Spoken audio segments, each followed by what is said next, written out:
Okay, sir. Attorney General, the governor directed your office to investigate Loudoun County Public Schools, the school board, on how they're handling this Title IX case. They're investigating 3 boys for sexual harassment under Title IX for voicing their concerns that there was a biological female in the boys' locker room at Stonebridge High Schools. It's the boys being investigated for this, and this caught your attention, the governor's attention. You've been investigating, so has your office. What have you found? Well, the governor asked me on May 6th to get to the truth of what exactly was happening here with the Loudoun County schools. What we have found is, one, the boys indeed are the victims in this situation. There is no evidence, no corroborating evidence that we have found that they had sexually harassed anyone, that they had done anything even approaching what would be considered sex discrimination. The reality is that Loudoun County schools, what we have found, had both bad policy and bad judgment. They instituted policy 8040, which allows biological boys not just in women's sports teams, but in locker rooms, in bathrooms, and on overnight trips in hotel rooms. They also had a policy 8655, that says you can't record anyone. The sequence of events that we have found is on March 19th. You had the complainant that identifies as a biological girl that identifies as a boy walked into the locker room, recorded these 3 boys. Nothing in the video that we have seen shows that it rise to what was later alleged at all. These boys simply said they didn't feel comfortable and to please leave the locker room. We know March 21st, 3 of these students were pulled out of class and told that they had been the subject of a Title IX complaint.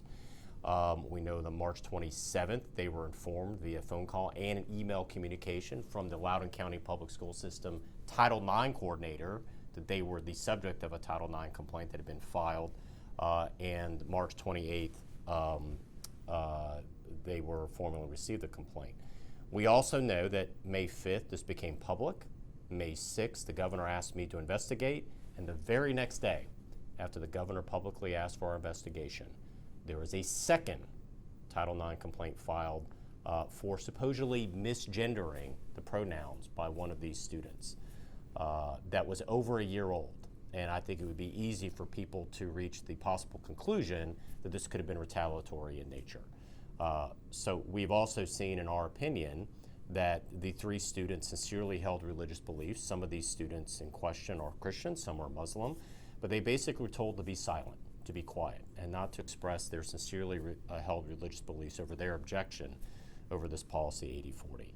And so what we have seen is missteps and a troubling pattern of bad judgment and bad policy by the Loudoun County Public School System. So you're referring this, right, to the feds?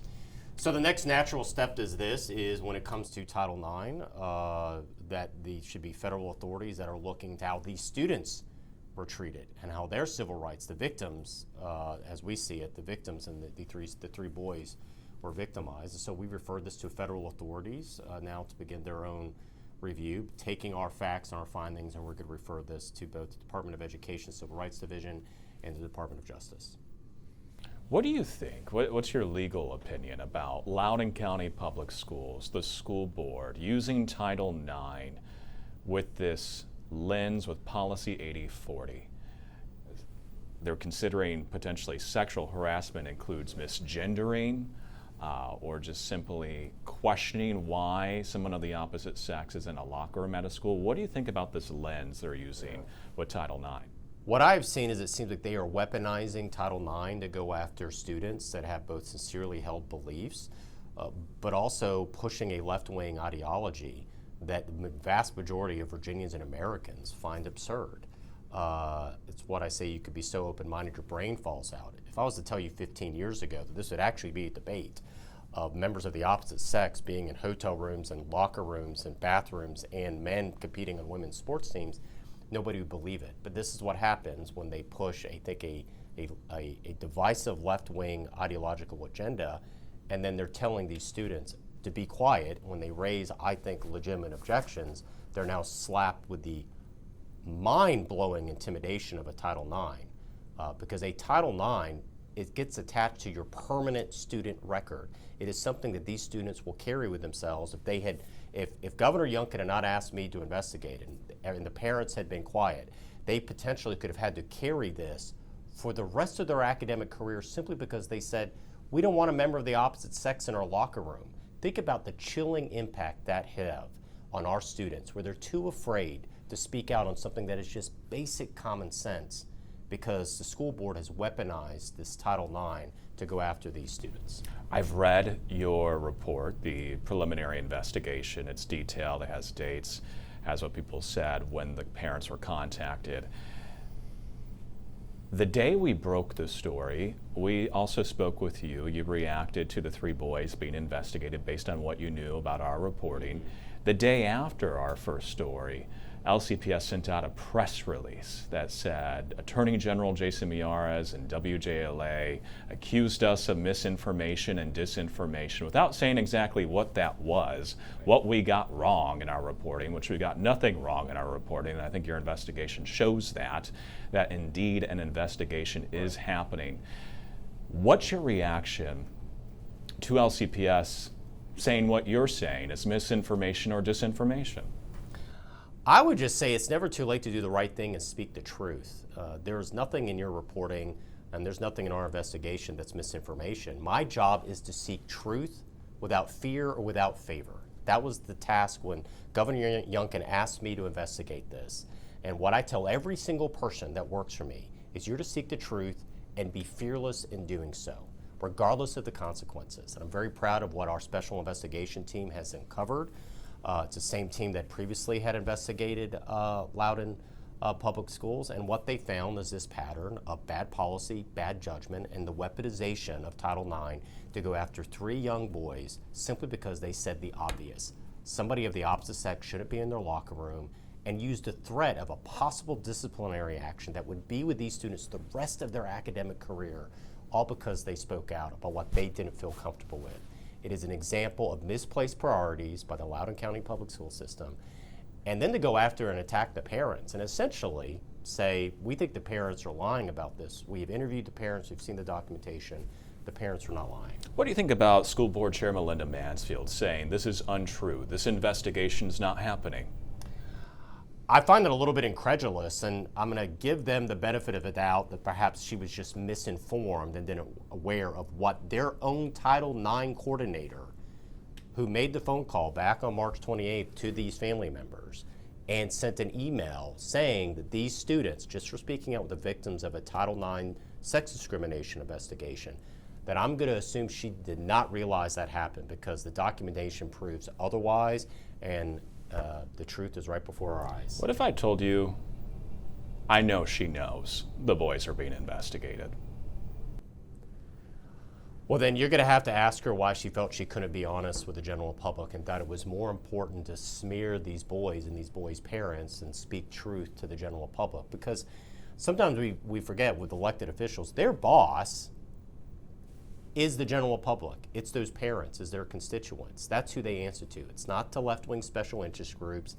It's not to different legacy media outlets. Their boss are the constituents that elected them and entrusted them.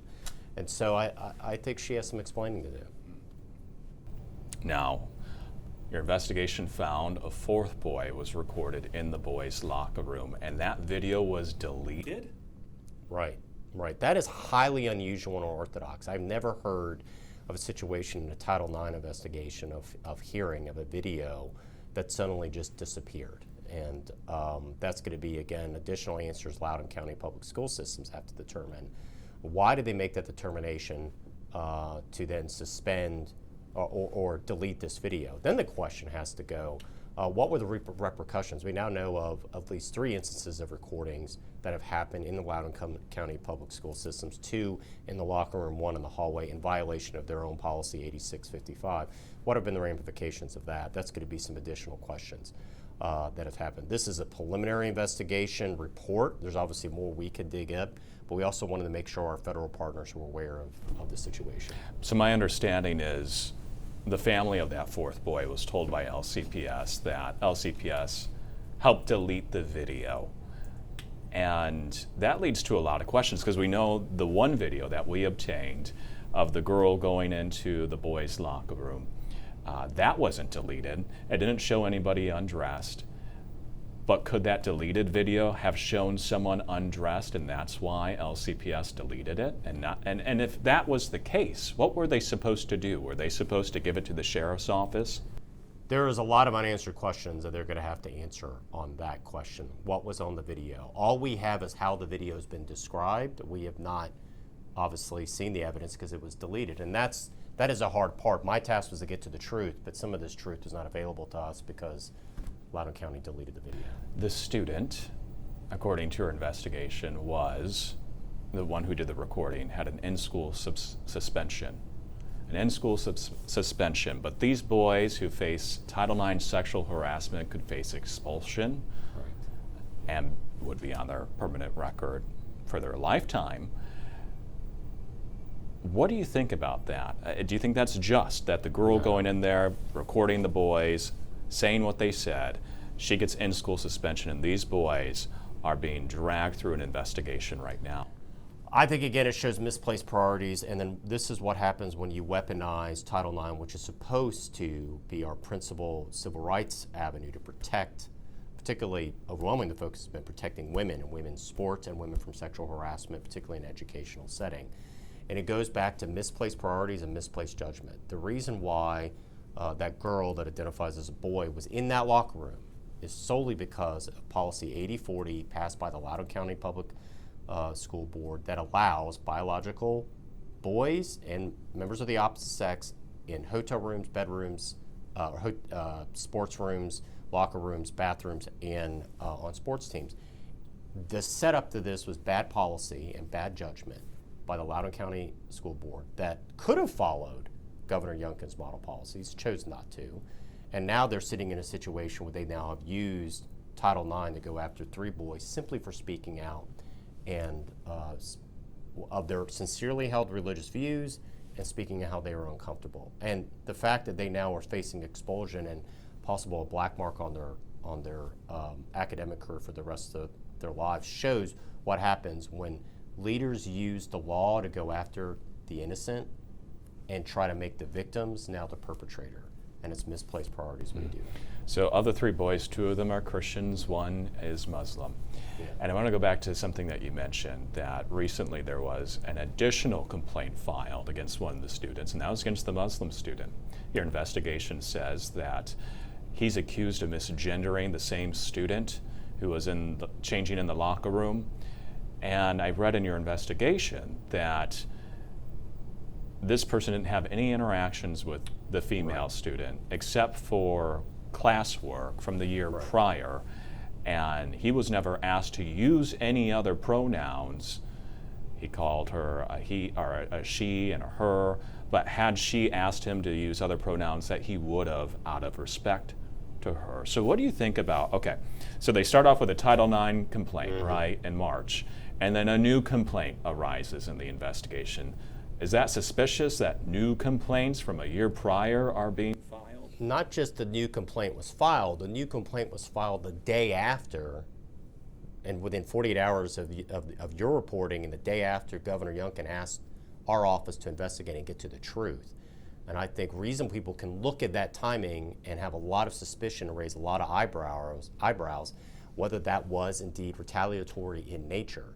Because the idea that you're going to take over a year-old allegation of misgendering, basically using someone's, quote, wrong pronouns when the student was never asked to use different pronouns and had very, very minimal interaction with this student in question, I think raises a lot of questions, a lot of red flags on what was the motivation behind bringing a previous academic year allegation against this student. Why would you wait now? Why would you wait till after there was public reporting? Why would you wait after the governor had asked for an open investigation to get to the truth? And what was the type of message you were then sending to the student that had now been the victim of now a second type of Title IX complaint? Is misgendering someone sexual harassment under Title IX? No. So why is this relevant? You're going to have to ask the Loudoun County public school system why they think this is quote-unquote harassment. I have found this is an example of using extreme left-wing ideology and then using the law for what you wish it was, and then going after these innocent students that have simply voiced their proper concern over somebody being in their locker room that they did not feel comfortable having. And your investigation found that LCPS investigated the same parties last year in 2024, and that they were unsubstantiated, the claims. Right. Nothing came of the investigation. What do you think about that? My biggest worry, Nick, is actually the number of students that possibly have also faced this, that have been taken in a classroom and told, be quiet, don't say anything, that have had sincerely held religious beliefs. Who are the students that we don't know about? I have a hard time believing this has just happened in a vacuum at just this one school. Loudoun County is one of our biggest school districts. So one of my big concerns, again, this is our initial investigation, but we're going to continue to look into this. What about the other students that haven't felt the freedom? But for the reporting that broke this story, you have to wonder if this is now something that has happened in the previous year, 2 years, 3 years, that just haven't gotten to the surface yet, that has occurred. And if not in Loudoun, what about Fairfax or other school districts that have very, very similar types of policies? That is one of the big concerns that I have right now, and that's part of the reason why this case is being referred to our federal partners, because there is a lot of questions on where else this is happening and how many other students have had the law weaponized against them to say, be quiet or else you're going to have possible expulsion or a black mark on your academic career that's going to follow you your entire life. That is incredibly intimidating for a 14, 15, 16-year-old student to be facing, an incredible intimidation as well of parents that have the full force and weight of law and government officials coming down on you, all because they're more interested in pushing an extreme left-wing ideology on gender than common sense. What's your message to the Loudoun County School Board right now? It's never too late to do the right thing. Reverse your policy, adopt Governor Youngkin's common sense model policies, and if I were them, I would at minimum issue an apology to these parents and these students of what they put them through. Your investigation also details a number of examples. Loudoun County Public Schools, policies, along with the school board, allegedly retaliating against teachers for their religious beliefs, shutting down public comment when parents are coming to speak about safety issues. We covered that last year when a bunch of parents went to the school board meeting saying, hey, we're concerned about media reports that there was a student on his way to school carrying a loaded stolen gun, and then you put them in another school, and every time they went to mention it, school board chair Melinda Mansfield shut them down and ultimately shut down public comment. Those are just a few of the examples you list. What do you think about this behavior that your report says is retaliatory towards parents, teachers, and the public? I think it's a reminder, again, that elected officials, your boss is the public.